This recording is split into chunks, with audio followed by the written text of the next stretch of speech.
하늘의 긍정적인 소망의 메시지를 전해드리려 하는 스티그마 미션 방송의 하늘 영성 가이드 김민자 줄리팍입니다.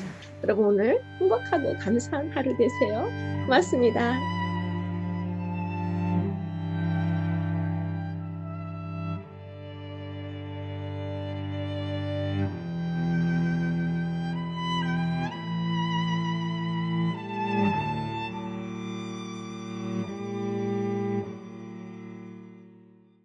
안녕하세요.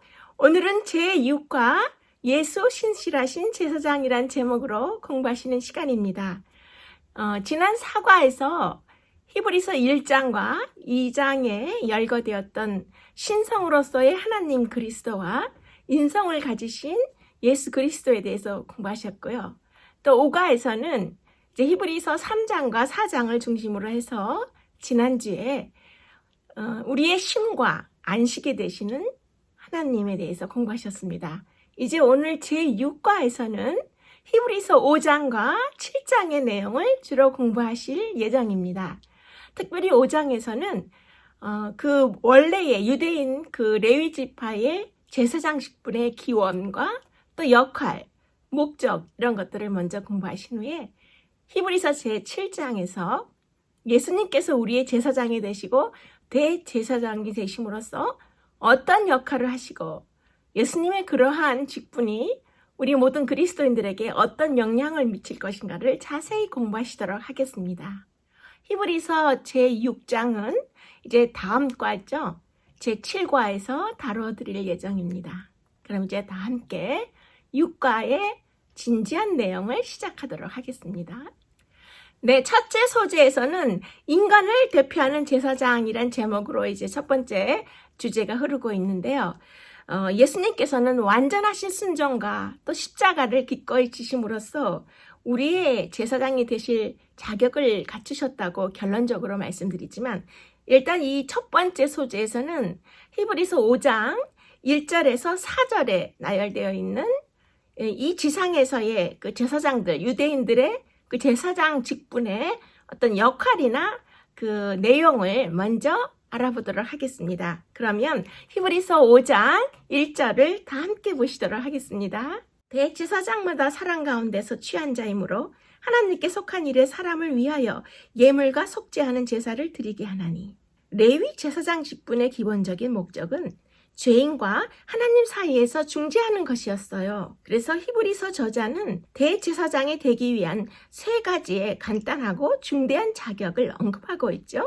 그것이 지금 5장 1절에서 4절까지 나열되어 있는데요. 첫 번째 그 자격은 하나님을 대리하는 사람이어야만이 대제사장이 될 수 있다는 것과 두 번째는 죄를 위해 제사를 드려야 한다는 것이고요. 세 번째는 반드시 자기 자신에 의해서가 아니라 하나님에 의해서 부르심을 받아야만이 그 직분을 맡을 수 있다라고 언급하고 있죠. 그래서 제사장은 영적 중재자입니다. 또 사람들을 대표해서 하나님께 대답하는 직분입니다. 예수님 당시에는 대제사장직이 몰락할 때는 몰락하였죠. 하스몬가 시대, 즉 BC 142년에서 BC 37년 사이부터 이스라엘의 대제사장직은 종교적 위치에서뿐만 아니라 정치적으로도 강력한 힘을 가지고 있었어요. 개개인들은 그것을 획득하기 위해서 음모하고 뇌물을 주고 살인까지 자행하였습니다. 예수님 당시에는 대제사장직이 사두개인들의 손안에 있었는데 그들은 성경의 첫 5책 모세의 오경만 받아들이고 부활이나 천사들의 존재를 믿지 않았지요. 제사장들은 단지 백성들뿐만 아니라 하나님을 섬겨야 했고 제사장의 소명은 높고 거룩한 것이고 특히 성전 안에서 그가 입는 옷의 세부적인 것까지도 명백하게 지시가 내려졌습니다. 제사장들의 옷들은 숙련된 재봉사가 만들어야 했고 제사장이 직무를 행하러 성소에 들어갈 때는 꼭 입어야 했습니다. 당시의 유대인들은 제사 제도에 익숙했어요. 그래서 그들의 전 생애 동안에 제사장이나 짐승, 피, 제단 등에 대해 이야기는 하곤 했습니다. 그런데 히브리서 저자는 그들의 지상적 제사장들은 모두 더 이상 필요 없다는 것이라고 강조하고 있는 것이죠. 멜기세덱의 후손 그리스도에 대해서 생각을 해보시는데요. 멜기세덱은 그 가나안 땅이었죠. 살렘이라는 그 작은 국가의 왕이었고 또 하나님의 제사장이었습니다.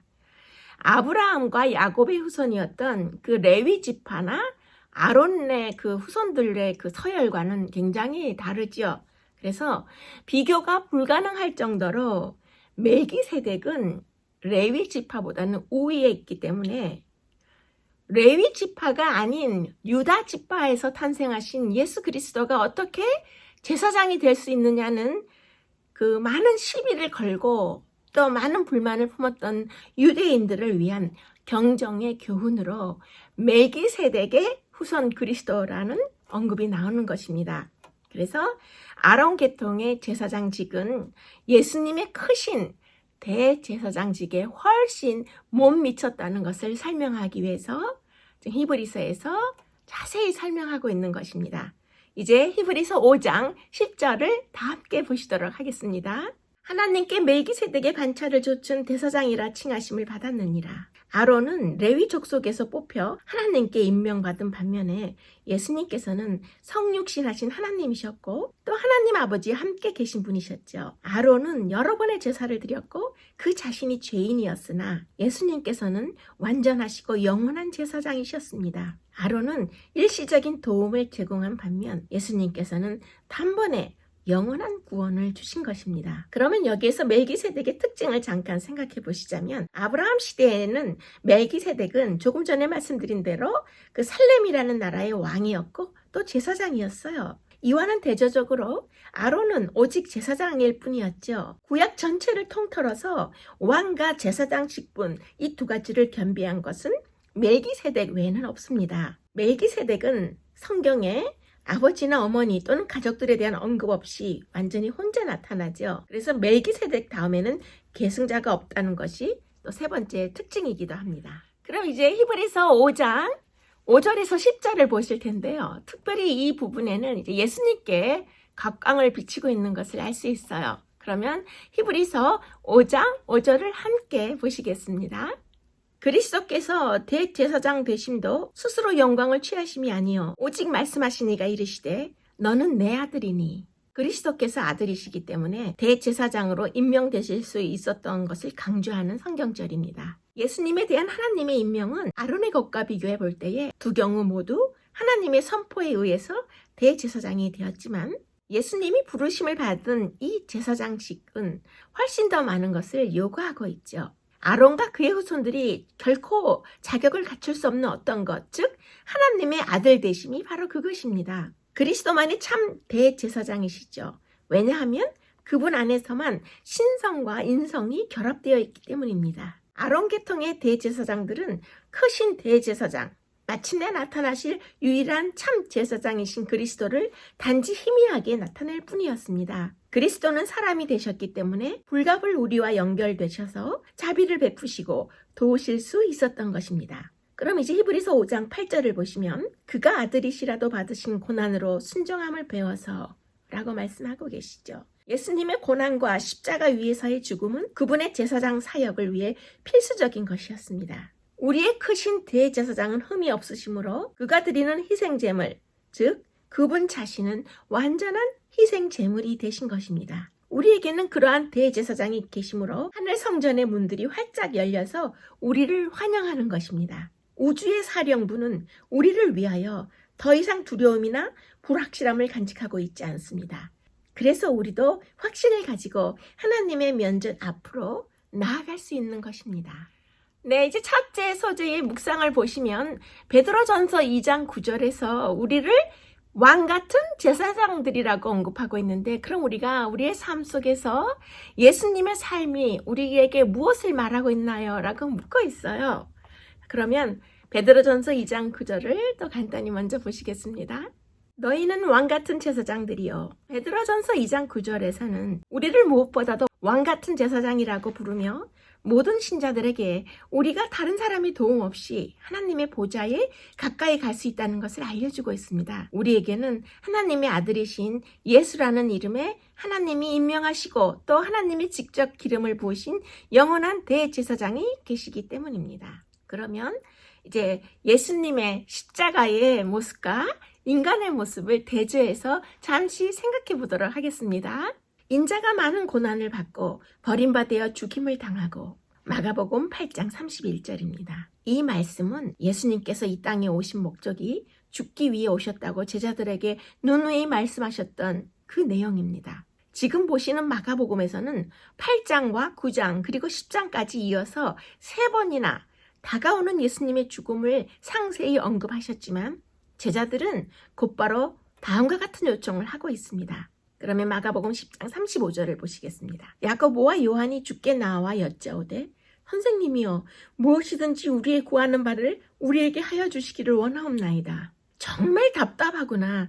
내가 곧 십자가에서 고난 속에 처참하게 죽을 것을 3번이나 말해도 못 알아듣느냐? 정말 답답하구나. 처음부터 십자가 고난 이야기를 다시 하랴? 이렇게 꾸짖지 아니하시고 예수님께서는 너희가 무엇을 하여 주기를 원하느냐고 물으신 모습을 지금 마가복음 10장에서 볼 수 있습니다. 여짜오되 주의 영광 중에서 우리를 하나는 주의 우편에 하나는 좌편에 앉게 하여 주옵소서. 예수께서 이르시되 너희가 나의 마시는 잔을 마실 수 있느냐? 구제불능의 인간으로 보일 만큼 이렇게 야고보와 요한 형제는 영광 중에라는 표현을 쓰면서 그들은 총리와 참모 총장처럼 예수님 보좌의 양편에 앉기를 원했던 것입니다. 권력을 얻으시거든 저희를 내각의 수장으로 삼아주세요라고 요청하는 장면이죠. 하지만 무의미한 요청인 것을 우리가 알고 있습니다. 예수님의 가장 영광스러운 순간이 언제였나요? 예수님이 어디서 하나님의 정의의 영광을 가장 분명히 드러내셨는가요? 예수님이 어디서 하나님의 사랑의 영광을 가장 충만하게 드러내셨을까요? 바로 고난의 십자가 위에서였기 때문입니다. 예수님이 가장 영광스러운 십자가 고난의 순간을 맞을 때 실제로 그분의 우편과 좌편에 누군가가 있었습니다. 하지만 제자들이 아니라 십자가 처형을 함께 당한 중범죄자들이었습니다. 그래서 예수님은 야고보와 요한에게 사실상 이렇게 말씀하신 겁니다. 무엇을 알기나 알고 그런 부탁을 하는 것이냐? 예수님은 야고보와 요한에게 주님이 마시는 이 쓴 잔을 마실 수 있냐고 물으시는 것입니다. 구약에서 잔은 대부분 하나님의 공정한 심판을 상징하지요. 인자가 온 것은 섬김을 받으려 함이 아니라 도리어 섬기려 하고 자기의 목숨을 많은 사람의 대속물로 주려 함이니라. 45절의 말씀입니다. 내가 너희 몸값을 지불할 것이다. 그래서 내가 그 잔을 마실 것이다. 내가 하나님과 인간 사이에 벌어진 간격을 메울 것이다. 내가 모든 인간의 악에 대한 공정한 심판을 받을 것이다. 너희가 형벌을 받지 않도록 내가 이 형벌이라는 무서운 경험을 감당할 것이다 라고 지금 말씀하고 계시는 것입니다. 그리고 곧이어 구세주의 희생에 관한 가르침을 또다시 주시는 것입니다. 예수님이 이렇게 몇 번을 말씀하셨는데도 어리석게도 아직도 깨닫지 못하다니. 하지만 예수님의 제자들을 비웃기보다는 우리 자신이 무엇을 깨닫지 못하고 있는가를 오늘 지금 돌아봐야 합니다. 제자들의 모습이 바로 우리 자신의 모습을 그대로 보여주는 현 주소이기 때문입니다.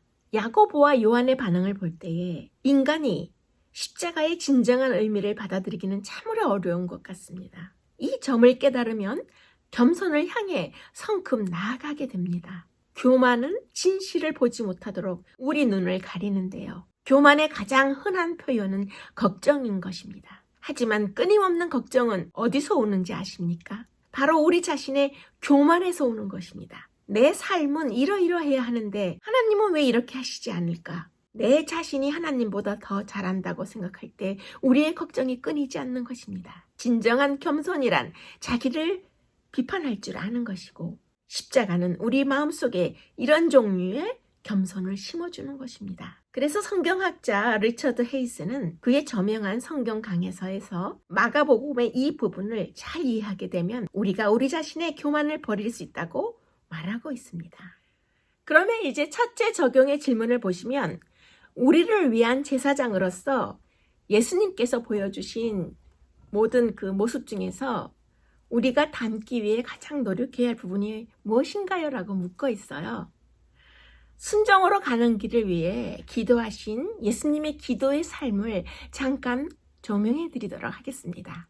예수님의 낮은 하나님을 위한 일에 바치셨고 예수님의 밤은 하나님께 기도하는 일에 바치셨습니다. 그리스도께서는 매우 바쁜 분이셨어요. 거룩한 일들을 행하시느라 그분의 마음과 손은 늘 바빴고 시간과 체력은 항상 고갈되었지만 예수님께서는 심지어 하나님의 일조차도 자신의 기도 시간을 빼앗는 것을 허락지 않으셨습니다.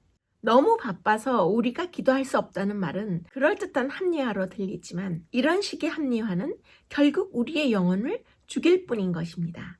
능력의 사람들은 전부 기도의 사람들이었다라고 코넬리우스 카일러가 말했죠. 가장 바쁘게 일하는 그리스도인이 가장 많이 기도하지 않는다면 그는 영적으로 가장 연약하게 될 것입니다. 신앙적인 일이 늘어나는데 기도가 늘지 않으면 그 일의 영적 힘은 반비례하여 자꾸 줄어들기 때문입니다. 마틴 루터는 나는 할 일이 너무 많기 때문에 하루에 2시간 이상 기도하지 않으면 그 많은 일들을 다 처리할 수 없다라고 말했어요. 우리의 영적 능력은 하나님에게서 직접 나오는데 기도는 하나님을 직접 붙드는 것입니다. 우리의 기도는 하나님의 능력이 나오는 출구이고 그분의 능력이 우리에게 들어오는 입구라고 하셨습니다. 하나님께서는 참된 기도를 드리는 사람들에게 자신의 뜻을 굽히시기도 하는데요. 그래서 기도에 힘쓰는 사람은 성공할 수밖에 없고 기도에 실패하면 모든 것에서 실패할 수밖에 없는 것입니다. 동일한 장소에서 꾸준히 하나님을 만나면 그곳이 거룩한 장소가 되고 그곳에 천국의 공기가 충만하고 그곳에 하늘의 천사들이 오게 되는 것입니다. 강한 믿음과 뜨거운 기도의 사람 윌리엄 브램웰 부스, 이분은 이제 1856년에서부터 1929년까지 사신 분이죠. 구세군 창설자였던 윌리엄 부스의 아들로서 구세군의 제2대 장군이었죠. 근데 이분에게는 즐겨 찾는 숲이 있었다고 해요. 그는 그 숲속으로 항상 깊이 들어가서 하나님을 만나서 오직 그분과 교제를 나눈 것으로 굉장히 유명한 분입니다. 지금도 교회의 역사를 연구하는 사람이라면 누구나 존 플래처를 기억할 수 있어요. 이분은 영국 메들리의 교구 목사를 지내고 또 메들리의 플래처라고도 불리기도 한 분인데 이분이 항상 기도드린 그 골방으로 유명해요. 그래서 이분의 기도의 골방은 아직도 많은 사람들이 방문하고 있는데요. 이 작은 골방의 벽에는 그가 기도하면서 내뿜은 입김 때문에 200~300년이 지났는데도 그 얼룩이 남아있는 것입니다. 특별히 기도를 위해서 구별된 숲속의 한 장소에서 기도했던 세뮤얼 러더폴드라는 분이 또 유명한데요. 이분은 스코틀랜드의 장로교 신학자였죠. 그런데 그는 항상 자기가 기도했던 장소에서 나는 거기에서 천사와 씨름하여 이겼다라고 말하곤 했죠. 하나님의 사람들은 언제나 기도의 장소가 필요하다고 느낍니다. 기도의 장소가 없을 때 그들의 영적 삶은 마치 나사 풀린 기계처럼 제대로 돌아가지 못하지요. 음식을 먹지 못하는 몸이 잃는 것보다 기도의 장소가 없는 영혼이 잃는 것이 훨씬 더 많다고 했습니다. 현금을 빼앗긴 사람이 잃는 것보다 기도의 장소가 없는 영혼이 잃는 것이 훨씬 더 많다는 것을 기억해야 하는 것입니다. 예수님이 가르쳐 주신 가장 포괄적인 기도, 즉 나라와 시대와 상황을 초월해서 우리를 겸손하게 만드는 기도에서 주님은 우리에게 오늘날 우리에게 일용할 양식을 주옵시고라고 기도하라고 가르치셨어요. 이 기도에는 세상에서 필요한 모든 것들이 포함되어 있는 것입니다. 해야 할 일들이 산더미처럼 쌓인 매일이 기도로 시작되어야 하고 기도를 통해 승리를 얻어야 하는 것입니다. 기도하면서 하루의 일을 시작해야 하고 하루 종일 수고하는 동안에도 기도해야 하고 일이 잘 풀리든 그렇지 않든 기도해야 하는 것입니다. 낮의 일을 기도로 끝내고 밤의 휴식을 기도로 시작하라고 하셨습니다. 우리와 관계된 이 세상의 것들을 위해 기도하지 않는 것은 우리의 삶에서 가장 힘들고 가장 큰 부분에서 주님을 추방하는 것이라고 했어요. 그리스도인의 삶의 어떤 부분도 하나님의 도우심 범위 밖에 존재하는 것은 아무것도 없습니다. 둘째 소재에 보시면 멜기세덱에 대한 자세한 내용이 나옵니다. 멜기세덱은 조금 전에 말씀드린 대로 왕이고 제사장이었죠. 그러나 예수님의 제사장 직분을 설명하기 위한 역사적인 표상적 인물로 우리가 이해할 수 있는 것입니다. 그러면 시편 110편 4절이 멜기세덱과 관련된 예수님의 내용에 대해서 가장 직접적인 예언을 하고 있는데요. 시편 110편을 잠시 보시도록 하겠습니다.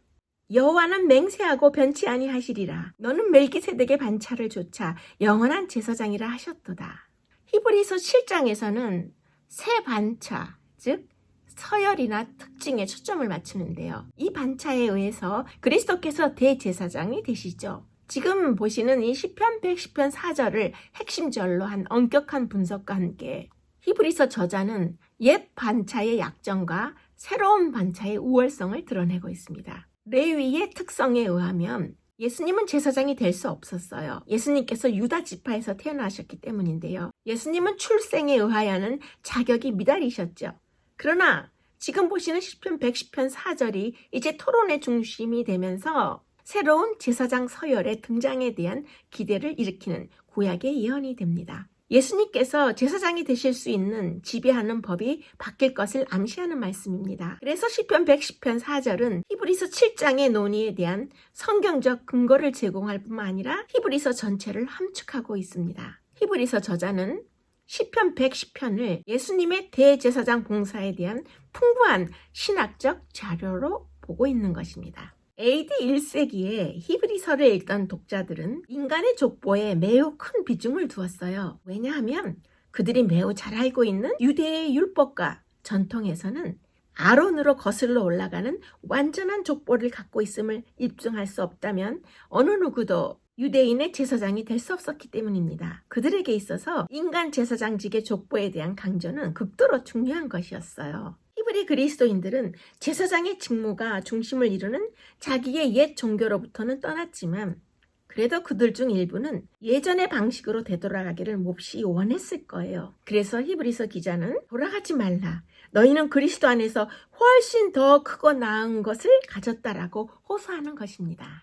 둘째 소재의 묵상의 질문을 보시면 히브리서 7장을 깊이 묵상하면서 멜기세덱의 사역과 예수님의 사역을 비교해서 생각해 보라고 묻고 있어요. 매우 중요한 부분이므로 다 함께 묵상해 보도록 하겠습니다. 살렘 왕 멜기세덱이 떡과 포도주를 가지고 나왔으니 그는 지극히 높으신 하나님의 제사장이었더라. 창세기 14장 18절의 말씀입니다. 이스라엘 민족에게 아브라함은 성경 중 최고의 인물, 즉 그 민족의 조상이고 믿음의 조상이었어요. 그런데 지금 보시는 창세기 14장 18절에서 20절에는 한 신비한 인물이 무대에 등장하는데 분명한 것은 아브라함보다 더 위대한 인물인 것입니다. 왜냐하면 그가 아브라함을 축복했기 때문이죠. 나아가서 레위나 아론 훨씬 전 유대의 제사장들이 있기 훨씬 오래전에 성경은 이 사람을 이미 하나님의 제사장으로 묘사하고 있는 것입니다. 이 멜기세덱은 살렘 왕이요 지극히 높으신 하나님의 제사장이라.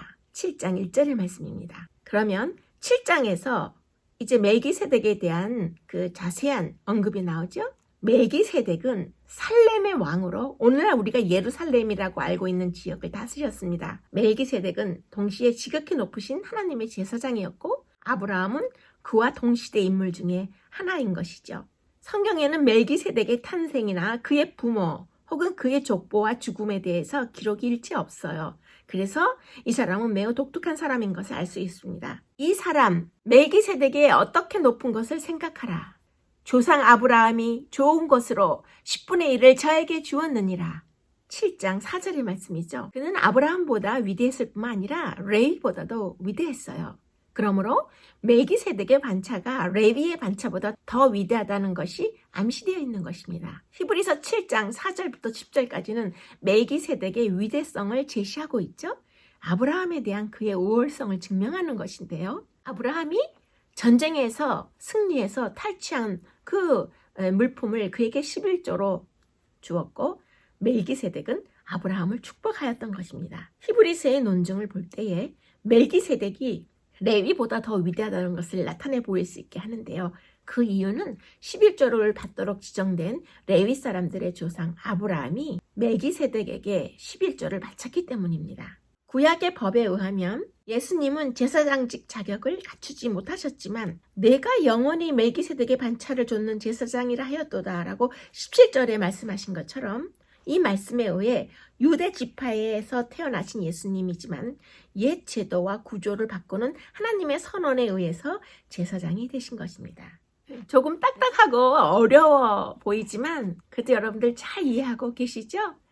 그러면 이제 셋째 소재의 온전한 제사장에 대한 내용을 또 함께 공부하시겠습니다. 셋째 소재를 위해서 히브리서 7장 11절을 먼저 보시도록 하겠습니다.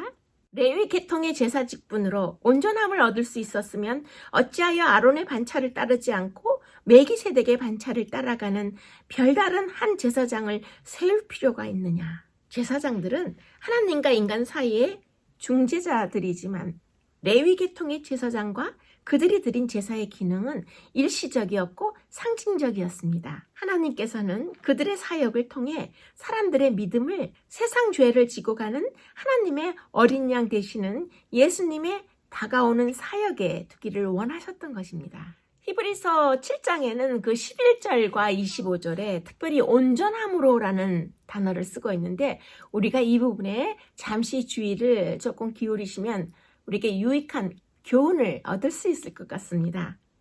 그러면 탕자의 비유를 통해서 온전함과 완전함에 대한 비교를 잠시 해보겠습니다.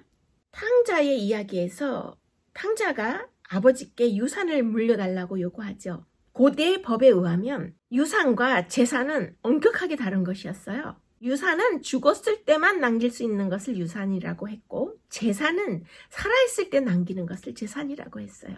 따라서 탕자가 살아있는 부모에게 유산을 미리 달라고 요청하는 것은 자기 부모에게 빨리 죽으라는 그런 불효를 저지르는 죄와 같았습니다.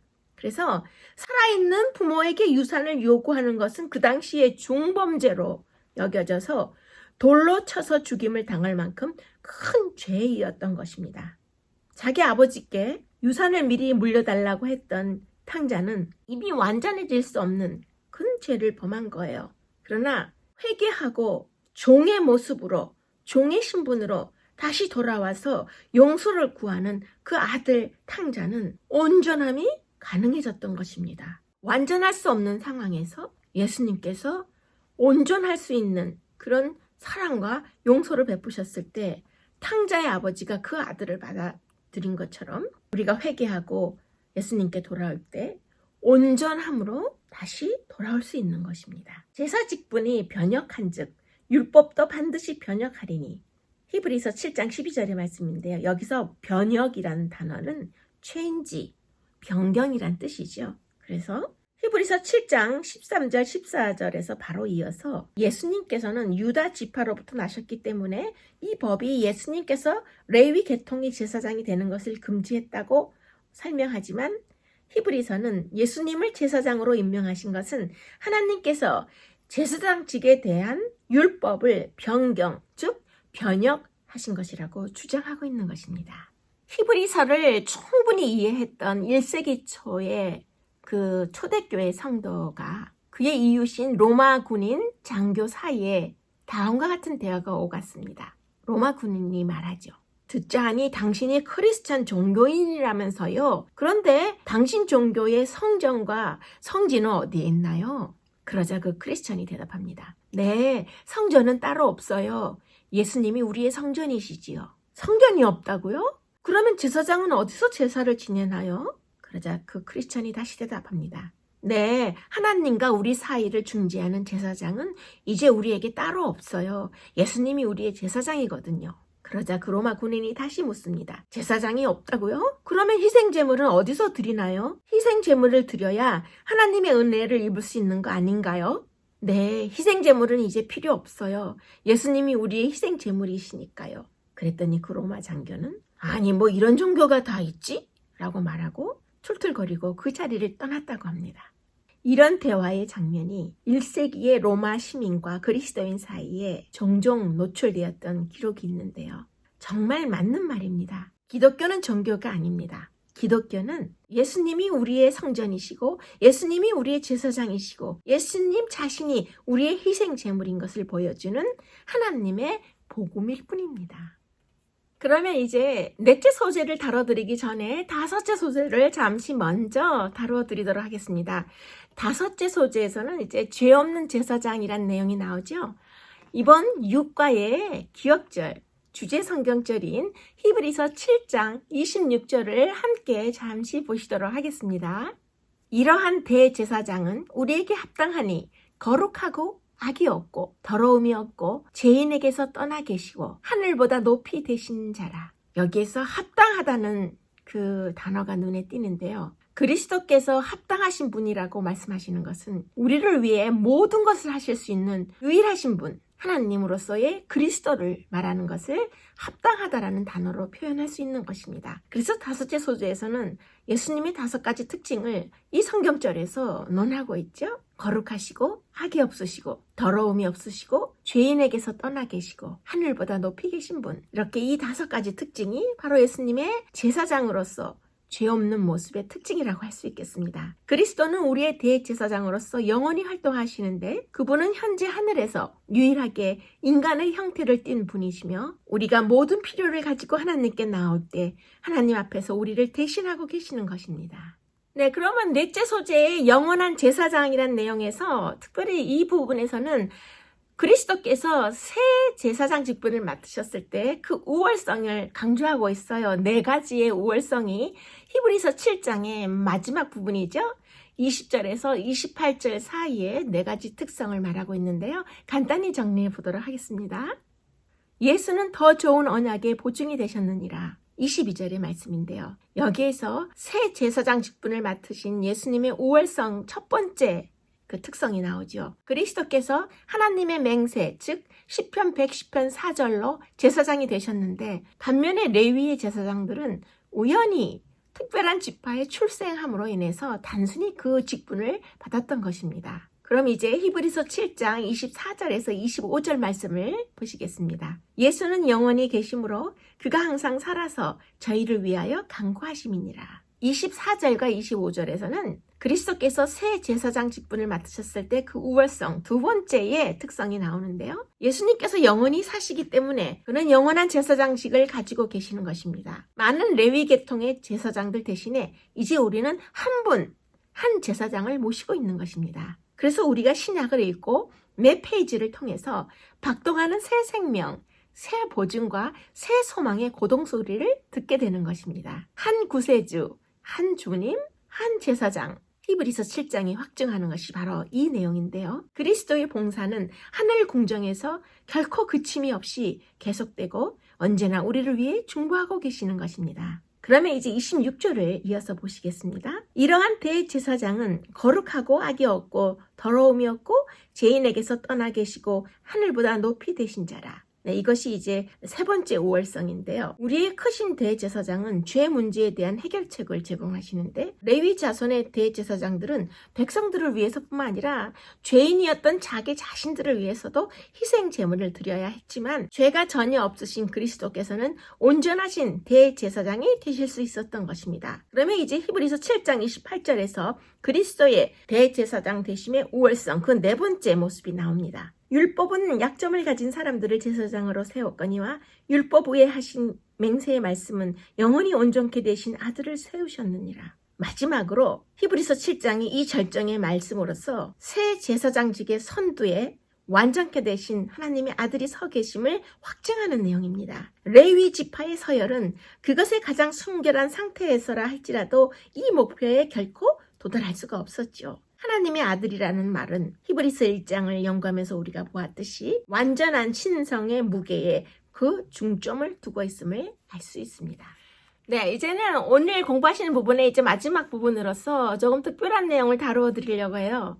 넷째 소재의 묵상과 적용의 질문, 그리고 다섯째 소재의 묵상과 적용의 질문이 다 같은 내용을 묻고 있죠. 어떻게 하면 우리가 구원의 확신을 가질 수 있는가라는 그런 내용입니다. 우리가 이 히브리서를 그 사복음서에 이어서 5번째 복음서라고 일컫는 이유가 히브리서는 모든 내용이 예수님을 증명하고 예수님을 향하고 있기 때문이죠. 그래서 이 사복음서에 있는 내용과 히브리서가 많이 연결이 되는 것을 알 수 있습니다. 그런데 저는 이 질문들에 대해서 하나님의 타이밍에는 반드시 이유가 있다는 것을 여러분께 증명해 드리기 위해서 특별한 장면으로 여러분들을 모시고 갈 텐데요. 마가복음 5장에 있는 장면을 우리가 좀 더 생생하게 이 중요한 질문들과 연결해서 묵상해 보도록 하겠습니다. 회당장 중 하나인 야이로라 하는 이가 와서 예수를 보고 발 아래 엎드려 지체 높은 양반이 한낱 갈릴리의 목수 앞에 엎드려 있는 거예요. 정말 보기 드문 광경이지 않습니까? 도대체 이 야이로라는 사람이 얼마나 절박했으면 무슨 문제가 있었길래 이렇게 목수 앞에 엎드려 있을까요? 마가의 말을 계속해서 들어보겠습니다. 많이 간구하여 가로되 내 어린 딸이 죽게 되었사오니 오셔서 살게 하소서 하거늘 이에 그와 함께 가실세. 야이로의 어린 딸이 죽기 직전인 것입니다. 예수님이 빨리 가지 않으면 어떻게 될지 모르는 것이죠. 야이로의 이 절박한 심정이 여러분은 상상이 가십니까? 죽어가는 딸을 살릴 수 있다는 희망이 생겼지만 한편으로는 너무 늦었을지 모른다는 그 막막함과 두려움 속에 속이 새까맣게 타들어가고 있었을 거예요. 예수님과 회당장 야이로 그리고 제자들은 서둘러서 이 야이로의 집으로 향하고 있습니다. 그리고 그 뒤로는 새로운 기적을 구경하려는 큰 무리가 따라오는 것이죠. 큰 무리가 따라가며 에워싸 밀더라. 12해를 혈루증으로 앓아온 한 여자가 있어 많은 의사에게 많은 괴로움을 받았고 가진 것도 다 허비하였으되 아무 효험이 없고 도리어 더 중하여졌던 차에 여기에서 많은 의사에게 많은 괴로움을 받았고 도리어 더 중하여졌던 차에라는 그 구절이 흥미롭지 않습니까? 다시 말해서 병뿐만 아니라 치료 과정도 너무나 괴로웠던 것입니다. 치료비로 가산을 다 탕진했고 더 이상 시도할 새로운 치료법도 희망도 없는 그 상황에 가련한 여인의 모습입니다. 예수의 소문을 듣고 뒤로 와서 그의 옷에 손을 대니 그의 옷에만 손을 대어도 구원을 받으리라 생각함일러라. 예수께서 그 능력이 자기에게서 나간 줄을 곧 스스로 아시고 이 여자는 무리 사이로 끼어들어가서 예수님을 만져서 치유를 받았던 걸 우리가 잘 알고 있죠. 그리고 예수님은 자신에게서 능력이 나간 줄을 아셨던 것입니다. 마가복음에서는 다이너마이트의 어원이자 능력을 뜻하는 헬라어 두나미스라는 단어가 이 구절에서 처음 사용되었는데요. 예수님은 능력이 빠지는 느낌을 받으셨고 어떤 새로운 치료가 이루어진 것을 아셨던 것입니다. 누가 내 옷에 손을 대었느냐? 예수께서 이 일 행한 여자를 보려고 둘러보시니 여자가 두려워하여 떨며 와서 그 앞에 엎드려 모든 사실을 여쭈니 예수님은 자신의 힘을 빌려 치유를 얻은 여인을 발견하고 모든 사실을 고하라고 하셨던 장면이죠. 이때에 회당장 야이로의 속이 얼마나 탔을지 생각해 볼 수 있습니다. 그런데 예수님은 지금 생명이 총각에 달린 그 야이로의 딸로 향하는 그 길에서 멈추셔서 너무 느긋하게 보이는 거예요. 총각을 다투는 환자도 아니고 만성 질병에 걸린 여자에게 관심을 기울이고 계신 것이죠. 게다가 치료가 끝난 여자를 붙잡고 대화까지 나누시고 있는 거예요.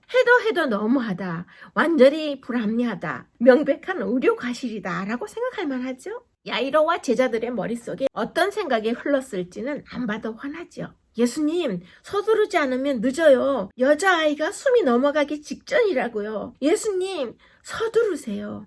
하지만 예수님은 서두르지 않으시는 거예요. 그러는 사이에 결국 야이로가 우려하던 일이 벌어지고야 말죠. 35절을 보시겠습니다. 아직 말씀하실 때에 회당장의 집에서 사람들이 와서 회당장에게 이르되 당신의 딸이 죽었나이다. 그 순간 야이로는 예수님이 얼마나 원망스러웠을까요? 하지만 예수님은 차분한 눈빛으로 회당장 야이로를 바라보며 안심시키고 계시는 것입니다. 예수께서 그 하는 말을 곁에서 들으시고 회당장에게 이르시되 두려워 말고 믿기만 하라 하시고 예수님은 야이로에게 사실상 이렇게 말씀하신 것입니다. 나를 믿어라. 인내해라. 서두를 필요가 전혀 없다. 세계의 각 나라마다 또 각 나라의 문화마다 시간관념이 많이 달라요. 그런데 하나님의 시간관념은 문화와 상관없이 우리 모두를 당황스럽게 할 때가 많지요. 하나님의 은혜는 우리의 시간표대로 진행되는 법이 좀처럼 없습니다. 나를 믿어라. 인내해라 라고 말씀하시는 예수님의 이 말씀은 야이로만이 아니라 우리 모두에게 주시는 말씀인 것입니다. 그런데 예수님이 지체하신 덕분에 야이로와 혈루증 앓던 여자는 둘 다 원하던 것보다 훨씬 더 큰 것을 받게 되었습니다. 예수님께 도움을 요청하면 생각했던 것보다 훨씬 더 큰 것을 받게 되는 것이죠. 예수님께 구해도 우리 예상대로 진행되지 않을 때, 그래서 참고 기다리는 편이 훨씬 현명한 것입니다. 야이로를 보십시오. 야이로는 죽어가는 딸을 살리고자 예수님을 찾아갔지만 그보다 더 큰 것을 받게 됩니다. 우리는 야이로와 같이 발을 동동 구를 때가 많고, 우리 눈에는 예수님의 지체하심이 너무 불합리하고 터무니없고 황당해 보일 수 있어도 기다려야 하는 이유입니다. 그런데 그들의 이런 마음속의 외침을 아시는 예수님께서 그들의 마음속에 이렇게 말씀하고 계셨을 거예요.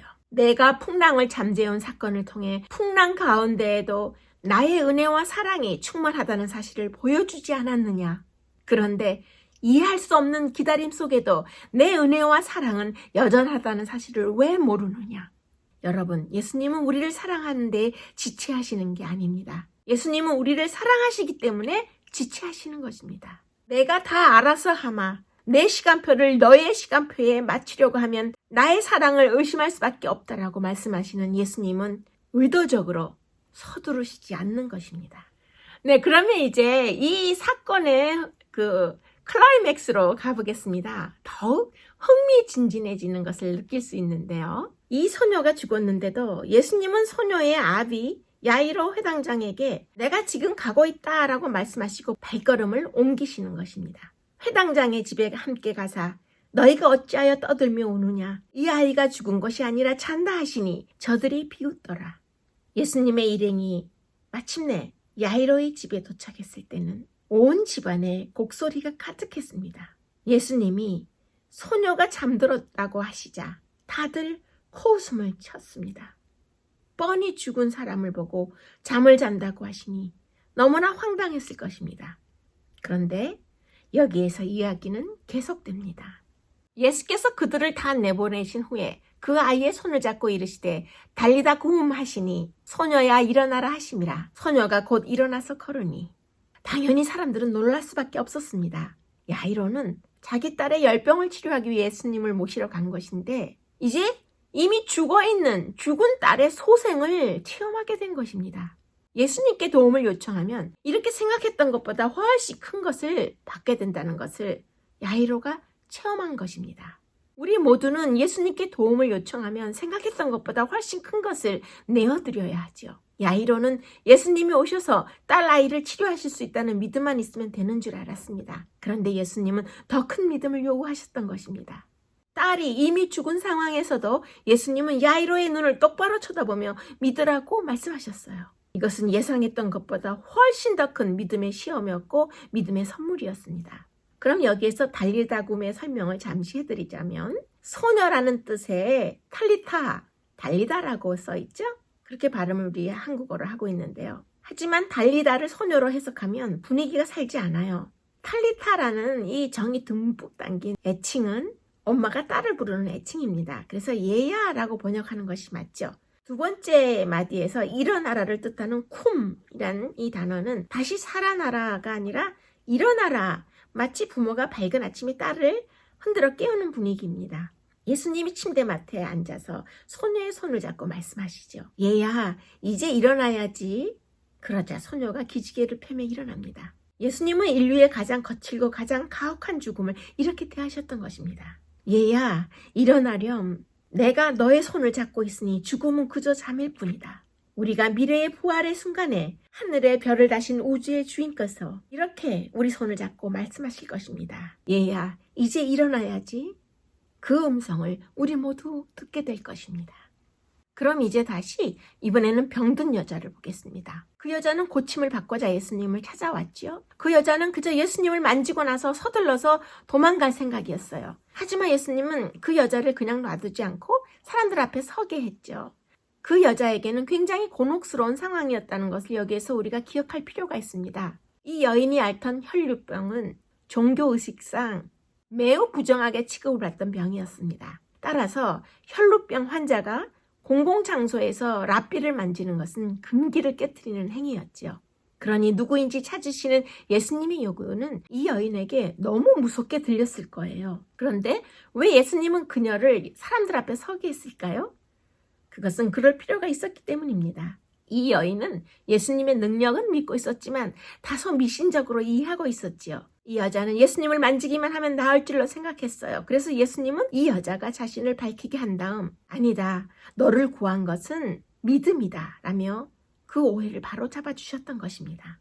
여자가 자기에게 이루어진 일을 알고 두려워하여 떨며 와서 그 앞에 엎드려 모든 사실을 여쭈니 예수께서 이르시되 딸아, 내 믿음이 너를 구원하였으니 평안히 가라. 너의 믿음이 너를 치료한 것이다. 이제 너의 삶을 변화시키는 나와의 만남이 시작된 것이다. 육체가 치유받은 미신적인 사랑과 인생이 바뀌어서 영원히 예수님을 따르는 제자는 모든 점에서 차이가 있단다. 야이로와 제자들이 볼 때 예수님이 만성질병 환자 혈루증 앓는 여인을 그 중간 사이에 고치시느라 회당장 야이로의 딸 여자아이를 죽게 만드신 것은 엄연한 의료 과실이었어요. 하지만 이야기를 끝까지 읽은 우리는 야이로와 제자들이 모르는 뭔가를 알게 되었습니다. 예수님에게는 죽은 여자아이를 살리는 것이나 그냥 열병을 치료하는 것이 다르지 않은 것이죠. 예수님은 죽음을 다스리는 권세를 가지셨기 때문입니다. 또 예수님은 미신적인 요소를 가진 여자의 몸만 고치는 것이 아니라 영혼까지 고치셔서 그 여인을 제자로 삼기 원하셨던 것입니다. 야이로와 제자들이 보기에 예수님은 아무런 이유 없이 그냥 지체하신 것으로 알았지만 그렇게 보인 것뿐입니다. 때때로 하나님이 은혜를 보류하고 우리 인생에서 잘못 행하는 것 같이 보일 때는 우리가 아직 갖지 못한 중요한 정보가 거기에 있는 것입니다. 우리가 아직 모르는 필수적인 변수가 있기 때문입니다. 왜 하나님이 상황을 빨리 바꿔주시지 않는지 잘 이해가 안 돼요. 왜 지체하시는지 잘 모르겠어요. 이렇게 말씀하는 그리스도인이 우리 주위에 많이 있습니다. 우리 인생에서 하나님이 지체하셨던 때를 돌이켜보면 모두 우리의 교만 때문이었던 것을 알게 되면서 우리는 스스로 경악하게 되는 것입니다. 제 인생이 어떻게 되어야 하는지는 제가 더 잘 알아요. 이렇게 우리는 하나님이 아닌데도 위험한 교만을 가지고 있는 것입니다. 따라서 우리의 자기의 의와 교만은 하나님의 지체하심을 통해서만 우리 마음에서 빠져나갈 수 있는 것입니다. 이제 제6가를 마무리하실 시간이 되었습니다. 예수님은 우리를 사랑하시지만 그냥 지체하시는 게 아닙니다. 예수님은 우리를 사랑하기 때문에 지체하시는 것입니다. 예수님의 시간표를 우리의 시간표에 맞추려고 하면 예수님의 사랑을 의심할 수밖에 없는 것입니다. 이해할 수 없는 기다림 속에서도 예수님의 사랑은 여전하심을 여러분은 믿고 계십니까? 예수님께 도움을 요청하고 기다리던 회당장 야이로처럼 생각했던 것보다 훨씬 더 큰 것을 받게 될 것입니다. 믿음의 인내는 당장 결과가 나타나지 않아도 계속해서 열심을 다하는 것입니다. 인내는 인생의 어떤 상황에서도 분노하지 않고 고통까지도 기꺼이 받아들이는 것입니다. 바로 지금 여러분의 인생 속에서 하나님이 무엇을 지체하고 계신가요? 이젠 포기하고 싶은가요? 도저히 더 이상 못 기다릴 것 같은가요? 회당장 야이로가 그랬던 것처럼 영원하신 대제사장 예수님을 신뢰해야 하는 것입니다. 지금 여러분은 예수님을 재촉하고 있습니까? 기다림의 조바심을 내고 있는가요? 하나님의 지체하심은 우리의 교만과 자기의를 지워버릴 것입니다.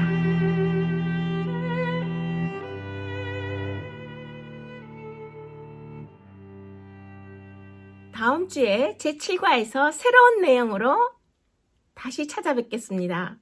오늘 제6과에서 끝까지 함께 열심히 공부해 주셔서 감사드립니다.